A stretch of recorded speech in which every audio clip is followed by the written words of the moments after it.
Did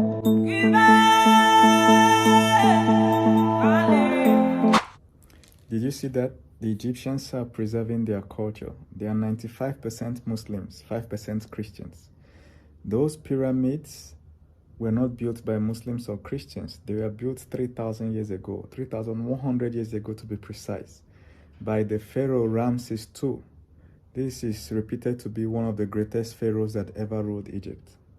You know, he was the pharaoh said to be alive at the time of Moses.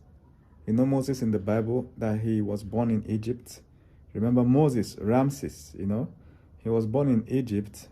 So if you calculate the time around the time Moses was alive, it coincided with the time this pharaoh was alive.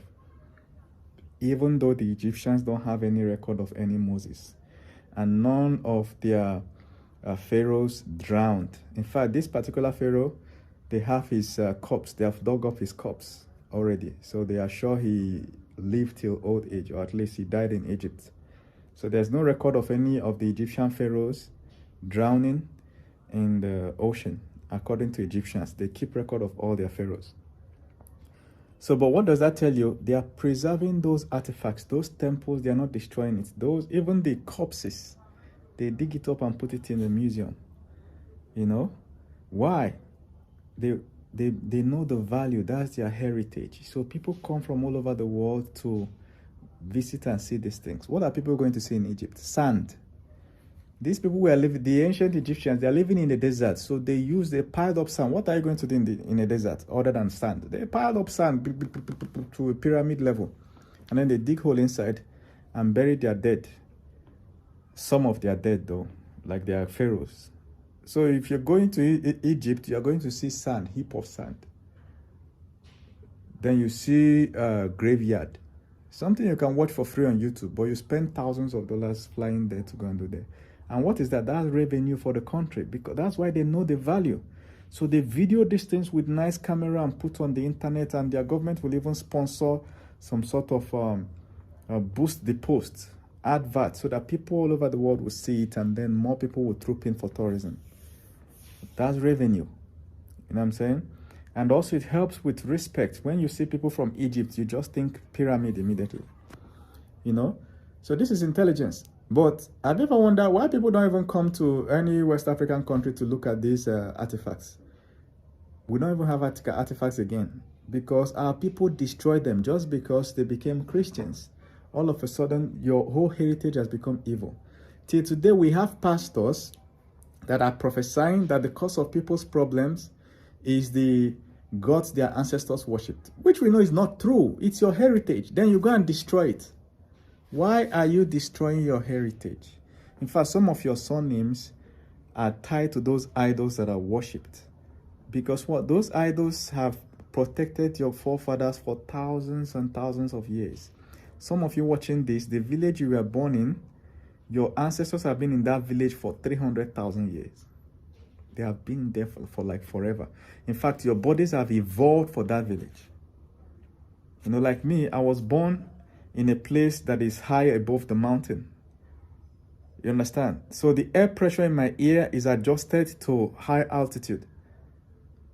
So when I enter plane and the plane changes altitude, it pains me in my ear. You know, and if it ever happens to you, you swallow spit. It's because of the elevation of where you were born in. So my people have been there for thousands of years, and whatever gods they worshipped for those 299,000 years, they have artifacts of it. Some of them, they have to sculpt it with wood to personify it. Some of them, it has to be a tree that has been that long, some 10,000, 20,000 year old trees, you know what I'm saying? Or rock, or peat. Some people grew, some towns were located inside the valley. So the god they worship there, the name is Valley. I'm talking about Ogugu, you know what I'm saying? It's in Igbo, you know what I'm saying? So these things help to tell the future generation where they come from. Some people live next to a river. So the god they worship is the god of the river. So their bodies are evolved for river. So if they are facing problem in life and they go close to a river, their brain will start functioning better. Ordinary taking a swim at the swimming pool, they start getting ideas. Have you ever wondered sometimes why you get great ideas from just entering the bathroom? You enter a bathroom, once the water pours on your body, boom, ideas come. You don't just know why. Do you know how many hundreds of thousands of years your ancestors lived next to a river? Do you understand what I mean? Some people, is when they go hiking, something inside you will just be making you hungry to go for hiking, to climb a mountain, to climb. When you climb that mountain, you get ideas. You get visions. You know what I'm saying? You feel at home, you feel comfortable, you feel fulfilled. It reduces your stress. It's because you go to that altitude where your ancestors spent hundreds of thousands of years. You know? So, but we destroy all these things. So now we don't have heritage again. Every town in most African, West African countries, even Central Africa, every family has an idol that has been there for thousands of years. But somebody converts to Christianity and then comes back and burns it. Then the person will go to immigration and book a visa to go to Egypt, spend thousands of dollars to see the Egyptian artifacts, but they destroy their own. Much respect to Egypt though, and Israel. Israel, they were walking one day, I think they discovered, is it a cup or something they discovered? They excavated almost a whole town because they found a cup. That's where they found, I think they call it David's city. Like a whole city, because they found one tiny little thing. But in Africa, if they see that cup, they'll burn it. They will call pastor to come and do deliverance, delivering wood. What is in the wood that is scaring you? Let's even say there's a spirit in the wood, which is the dumbest thing anybody can come up with. Or a spirit in a tree. You know what I'm saying? It's a very poor interpretation of why those people worship trees.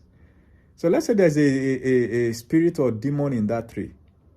How is it that that demon protected your ancestors for thousands of years, and all of a sudden when it's your turn, it has become evil? It's now fighting you. Does it make sense? You don't have to worship it like the Egyptians. They don't worship those things again. Ramses built many temples. They don't worship the whatever stone that is there. They don't believe in it. You know? But they preserve it. What's wrong with an entire town, the leaders of that town coming together and arranging all the idols in that town, build a small hall and put it as a museum? It becomes a town's museum. Then they clean it up, because most of those idols, they have poured libation and sacrifices on it for years, for hundreds of thousands of years. So you wash it and clean it up so that people can see the true beauty of the idol there. Then you put a tag like on it. This was called God from so and so family. You write a short story of the significance of that idol. That's how they do in British Museum. Most of the idols missing in Africa are in the museum there in Britain. If you go there, you will see it. You pay. You pay to see it with your eyes. Your own forefathers, you will see it there. But when you come back to Africa, you carry holy water, carry fuel, and go and burn your own. Stupidity. Stupid. So our people need to wake up and know that there's a big difference between changing religion and destroying your heritage. There is no excuse in the world. No excuse to destroy your heritage. You can change religion depending on the times you're in. Now we are Christians, right?